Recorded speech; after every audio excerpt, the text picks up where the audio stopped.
Welcome back, everybody, to the daily show where I'll be doing technical analysis on big mega cap stocks. So, before we get started, please hit that like button, and that is greatly appreciated, guys.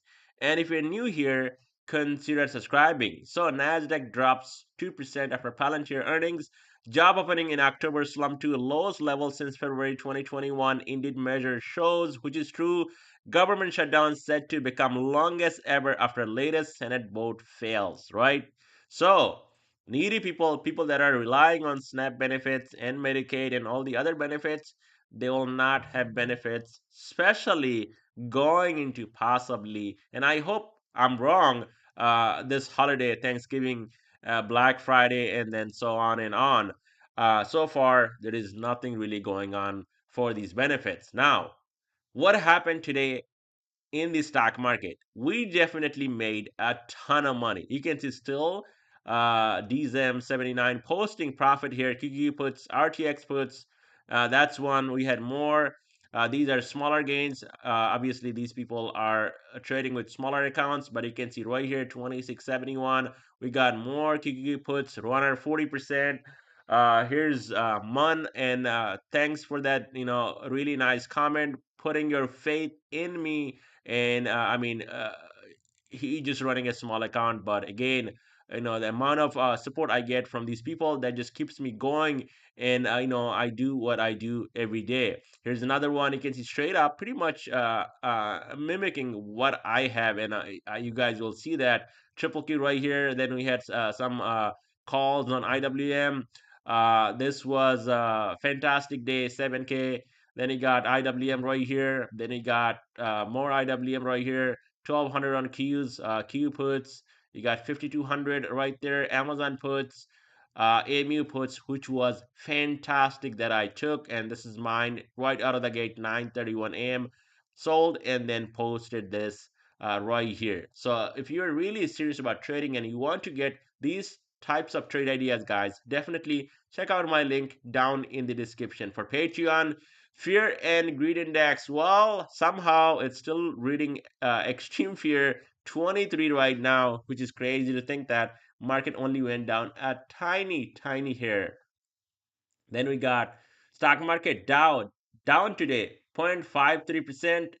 We got Nasdaq going down over 2%, S&P down 1.17%, Russell down 1.73%, advancing 25.7% and declining 71.5%, which actually tells the story today why the market went down. And this has been the story for past couple days. And even though the market, the amount of call flow was pretty much all on Nvidia, and that's why you guys saw Nasdaq and S&P not pulling back. 11 sectors. Well, nothing new. Consumer defensive on top, financial on top, healthcare, and who's lagging behind? Technology took a big one right on the chin today, down massively. Basic materials, consumer cyclical, communication services, all are down on the day. Stock market map. Well, some big names took a hit today. Nvidia down 4%, Google 2, Tesla 5, over 5, Amazon almost 2, Apple survived another day. Somehow they kept this thing up 0.37%, and this one is going down too. Some of those gaps has to get filled.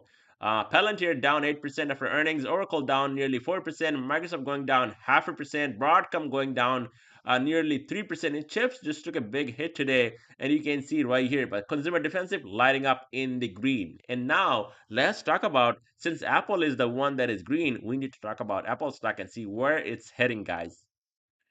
On Apple stock, it's actually up on the day 0.37%. So Nasdaq, I mean, it could have been really worse for Nasdaq today if this thing also was coming down that fast, like you saw on some of the other products, especially big names, Magnificent Seven, right? So where is this thing heading? Well, if you look at my screen, yes, it can possibly go back up, but usually after earnings, this thing is likely to come back to close the gap at 264. We came down to 267 today and then snapped back up to the upside, and then now closing. If you look at my screen, 270, why that level is so important here, you can see 270 is the 5-day moving average, and that is where this thing is holding. So if that holds, we might see a push back up to the upside, maybe back up to previous all-time highs. That's a possibility. But if the market going down a little bit more, this thing is also a bit overextended. It can definitely come down and close the gap at 264, and right there it'll find support. But if that don't hold, this thing will likely to come down even more, 259, and there is also a gap below that, 253.38. We'll know within maybe another day or two which way this thing is heading, especially when this 5 day holds or gives up. On a Microsoft, it's down a 0.5%. So if you look at my screen, I mean, this thing off of the lows did pretty well today. It came back up to almost 515, and then did close the gap, but we did not close this gap. I was eyeing this gap. I did have some calls today, but unfortunately sold most of it. I think I'm holding like two runners, nothing big, because it was like a $5-6 pump, and I just didn't want to hold while the market is going down and there is a gap below. So Microsoft, we left a huge gap open here on top at one point. It's probably going to go back up, but watch out if this thing comes back down to 503 near 500. That's going to be fantastic. As of right now, the key support to watch right here at 507 to 508, and the resistance will be right here at we're actually a little bit over that 514. So now 517, if that breaks, watch out for 520, 523, and then it's heading higher back up to 532.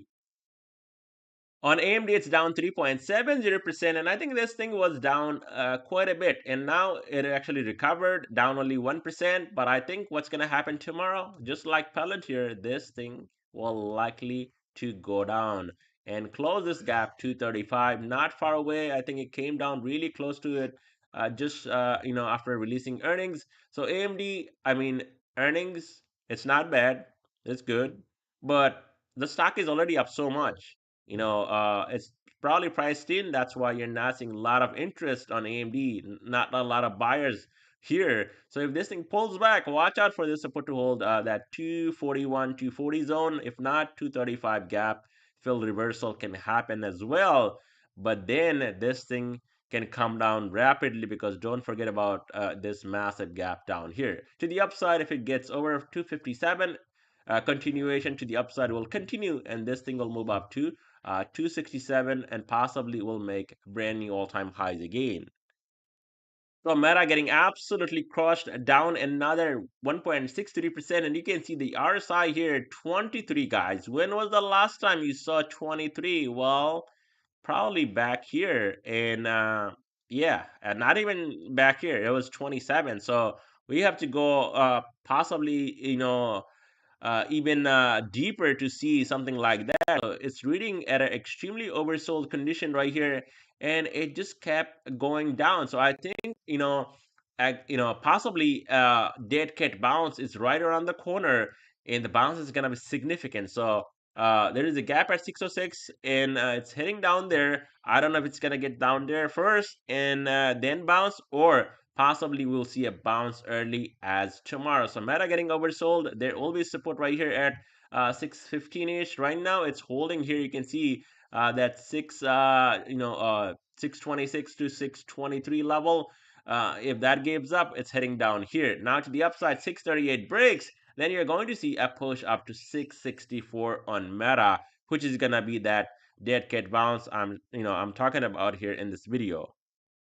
On Amazon, stock is down 1.84%. So Amazon came immediately back to close the gap here at 250, and we're pretty much trying to hold right there at 250, slightly below. So 250, we can recapture that level, then definitely is heading back up to 258, maybe even higher than that. But as of right now, things are a bit frothy, overextended. So if it stays below 250, it'll likely to come down and retest bottom of this candle, 244 to 242, and maybe even this high right here at 240 to 238. 5 day moving average at 240, and the previous high right here at 238 to 236. So Amazon not out of the woods yet. Yes, it's up, but this is not where you want to go and take a position as of right now. The Google stock also took a hit, down over 2%. We came really close to it. We did not fill the gap here and went back up, and now came back again down to 278. So why that 280 level is the key because the 5-day moving average, and now we're below that. So 280 breaks, we might see 288 to 292. Below 280, watch out for 276 to hold. Gap fill reversal as a support. If that does not hold, the next one would be down here at 271 and then all the way down here at 262. So all the Tesla 500 call buyers got burned today, and that's why I don't like buying or even shorting Tesla here at 450, 500. This thing was up yesterday, and look at the way this thing gave back. And I talked about it in my video in details that yes, Tesla is going up, up, up, and then you try to go and chase, and the next thing you know, Tesla is down like 25, 30, $50. Tesla can do that. And this is exactly what happened. People that were seeing those 500 calls and getting excited, like, oh, it's a breakout, let's get it. And then boom, they pull it back down. So that's why I don't even like, I'm not in Tesla, I'm not shorting, I'm not buying calls, I'm not doing anything. I'm just doing the analysis and just watching it maybe come down, and then I can, possibly trade it. But I don't see any good trade on Tesla. I'm not really interested here on Tesla. So if you look at my screen closing right on top of the 20-day moving average 442, that gives up 432, and then 416 key level 50-day in the lower band, and then we have a gap down here, guys, huge gap to the upside. That 4 right here 442 holds. Watch out for the resistance at 454, 464, and over that we can talk about those 500 calls again. So Netflix went down 0.65%, and this thing is down, but looks like it doesn't want to give up, and also doesn't want to come here at 1065, so we can load up and just buying its sweet time. Low volume today, nothing really happened. I mean, with the market, this should be down like at least 4%, but it's not. So here, watch out if this thing pulls back and gets down to 1065, that would be a level to watch. Also, resistance will be at exactly pretty much 1100. We can get over that, then you'll see a push back up to these highs right here, 1134 to $1163 on Netflix.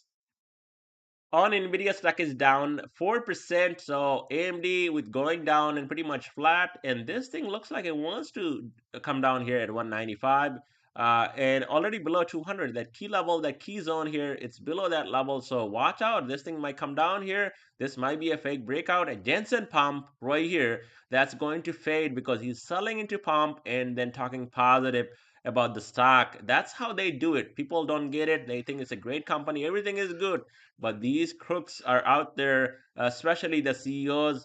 I mean, we have seen over and over Jensen pumping the stock up and then selling into that rally, and then not saying anything about selling. Then we find out that he's selling tons of shares into the rally and cashing out where the stock is going up and the retail traders, investors chasing. I'm not currently in any sort of a long position on Nvidia. I do have a short position that is green right now, and there is a gap above us today at 205.56. So Nvidia gets back up over 203, watch out for the gap at 205.